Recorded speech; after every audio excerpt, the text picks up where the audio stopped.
கடந்த 12 ஆண்டுகளுக்கு முன்னால் நடந்த அந்த மாநாடு மீண்டும் நடைபெறதுனால தமிழ்நாடு முழுக்க இருக்கிற எங்கள் வீரமிக்க சிங்கம் போல சீறி பாய்கிற இளைஞர் பட்டாளம் ஓடி வரப்போகிறாங்க. எங்கள் சக்தி மிக்க தாய்மார்கள்லாம் நீங்கள் வீராங்கனைகளாக வரப்போகிறாங்க. உழைச்சி உழைச்சி எங்கள் கட்சி தான், எங்கள் ஐயா தான் உயிர்னு சொல்கிற உணர்வோடு இருக்கிற முன்னோடிகள்லாம் இன்னைக்கு எல்லாரும் வரப்போகிறாங்க.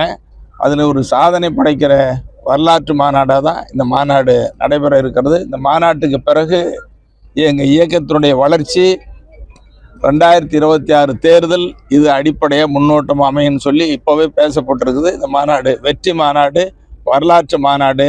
நான் ஊடக நண்பர்கள் வாயிலாக தமிழ்நாடு முழுவதும் இருக்கிற எல்லோரையும் மாநாட்டுக்கு வாருங்கள் வாருங்கள் என்று அன்போடு அழைக்கிறோம். சாதனை படைக்க வாருங்கள், வரலாற்று மாநாட்டில் பங்கேற்க வாருங்கள் வாருங்கள் என்று அன்போடு அனைவரையும் அழைக்கிறோம். இதுவரைக்கும் நம்ம யாராவது எந்தெந்த கட்சிக்கு அழைப்பு கொடுத்தோம்? அதாவது எல்லா கட்சிகளுக்கும் அழைப்பு கொடுத்துருக்குறோம். எந்த கட்சியும் பாக்கி விடல. தமிழ்நாட்டில் இருக்கிற எல்லா கட்சிகளுக்கும் அழைப்பு கொடுத்துருக்குறோம். எல்லா சமுதாய தலைவர்களுக்கும் அழைப்பு கொடுத்துருக்குறோம். அவங்க பங்கேற்கலை.